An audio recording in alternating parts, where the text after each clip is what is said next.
Bem-vindos a mais uma aula do SOS OAB. Essa é a nossa terceira aula de Direito do Trabalho. Lembrando que a gente começou estudando o Direito do Trabalho, o Direito Individual do Trabalho e a sua parte introdutória. Na introdução a gente estudou o objeto, natureza jurídica, fontes e agora nós estamos finalizando com os princípios.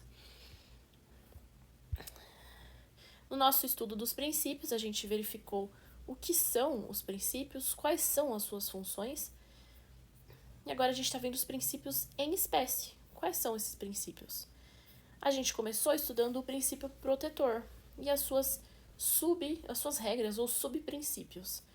Depois a gente estudou o princípio da irrenunciabilidade, o que é o princípio, quais são os critérios para analisar a irrenunciabilidade, e a gente finalizou com um tópico especial da arbitragem. Só recapitulando aqui algumas informações, né, que eu não tinha colocado no esquema da aula passada. Então, a arbitragem, ela é um meio de resolução de conflitos, né? As partes mutuamente decidem que elas querem que o seu conflito seja julgado por um árbitro, que é um terceiro imparcial. E essa decisão, né, do árbitro, ela tem, em regra, ela é irrecorrível.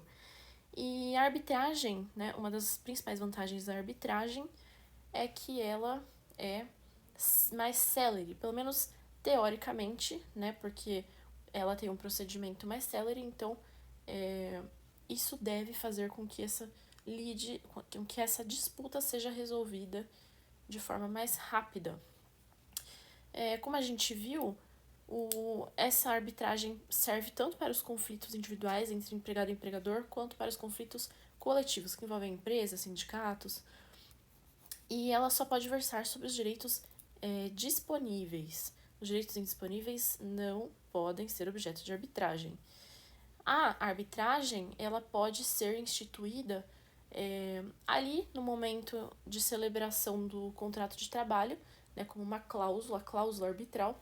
Ela vai definir que qualquer disputa futura vai ser resolvida por meio de arbitragem. Ela tem uma natureza de cláusula contratual. Agora, quando a decisão das partes de resolver uma disputa que já surgiu, né, vem depois, eu tô com essa disputa aqui, não vamos para o judiciário não, vamos para a arbitragem. As partes podem decidir isso.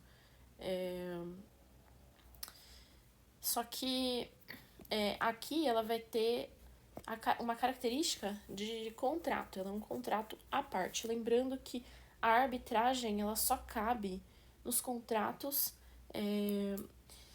cuja remuneração seja superior a 2 vezes o teto do regime geral de previdência.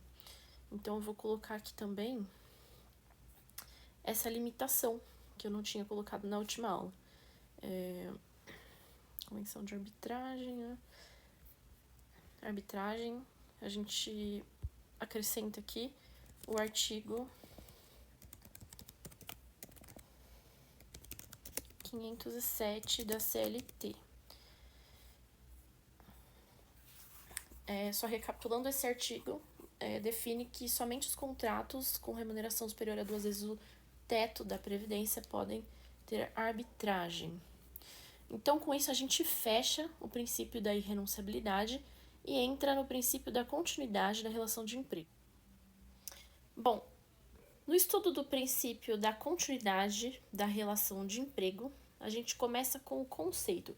Esse princípio, por esse princípio, o direito do trabalho, ele presume em favor do empregado que o contrato de trabalho, ele vigora por prazo indeterminado. O TST entendeu, por meio da súmula 212, que o ônus da prova do término da relação de trabalho é do empregador. Negado o despedimento e a prestação de serviços pelo empregado, cabe ao empregador provar o fim da relação de trabalho. É uma regra que favorece o trabalhador. A exceção à regra da continuidade da relação de emprego é o contrato de trabalho por tempo determinado, que será estudado mais adiante. O artigo 448 da CLT, ele diz o quê? Quando tiver mudança de dono ou estrutura jurídica da empresa, os contratos de trabalho não são afetados, continuam vigorando normalmente. O artigo 10 da CLT, ele diz que as mudanças de estrutura jurídica de uma empresa não afetam os direitos adquiridos dos empregados. O artigo 484-A da CLT permite que o empregador e o empregado façam um acordo para extinguir o contrato de trabalho, sem prejuízo das verbas trabalhistas. Nesse próprio artigo tem as verbas que devem ser pagas quando da extinção. Não é o foco aqui, depois a gente vai ver mais detalhes mais pra frente. O artigo 477-A da CLT, ele diz o quê? Bom, quando você tem uma dispensa que é individual, né, o empregador despede um trabalhador. Ele pode fazer uma dispensa sem justa causa, né, que é uma dispensa imotivada. O que esse artigo traz de novidade é que tanto a dispensa plurima quanto a dispensa coletiva também podem ser feitas de forma imotivada, sem necessidade de autorização sindical ou de celebração de negociação coletiva. Então, a dispensa plurima ela afeta um número menor de funcionários por motivos individuais, cada funcionário com o seu problema lá com o empregador. O empregador resolve dispensar várias pessoas. E o que acontece aqui? Bom, a gente não tem o número exato, né, de funcionários, mas é um número menor do que seria na dispensa coletiva, que é uma dispensa por motivos econômicos ou estruturais da empresa. E agora, princípio da primazia da realidade sobre a forma. O que é? Caso a realidade do contrato de trabalho não seja condizente com o documento escrito, né, com o contrato formalizado, o que vai prevalecer? Vai prevalecer a realidade que for apurada. Então, esse é o chamado contrato-realidade. Em outras palavras, é lícito ignorar disposições contratuais para examinar aquilo que acontece efetivamente. O artigo 9º da CLT, ele traz o efeito de nulidade ao documento que for formalmente elaborado com o objetivo de encobrir a realidade dos fatos, fraudando, portanto, normas trabalhistas. Depois a gente tem o princípio da boa-fé. Esse princípio não são todos os autores que colocam, né? Mas esse princípio pressupõe o quê? Que ambas as partes na relação de trabalho devem exercer, né, as suas funções com honestidade, para evitar o quê? O engano e o prejuízo da outra parte. E esse princípio deve ser observado na aplicação de todos os direitos e obrigações decorrentes dessa relação.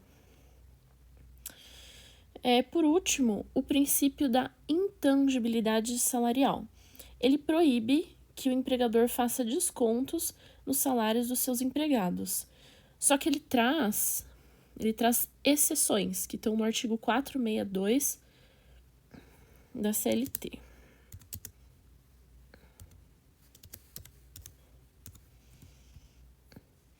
O caput do 462, ele traz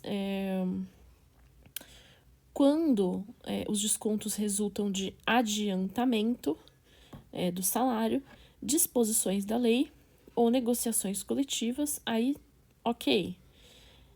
E o parágrafo 1º, ele traz a hipótese do dano causado pelo empregado. Então,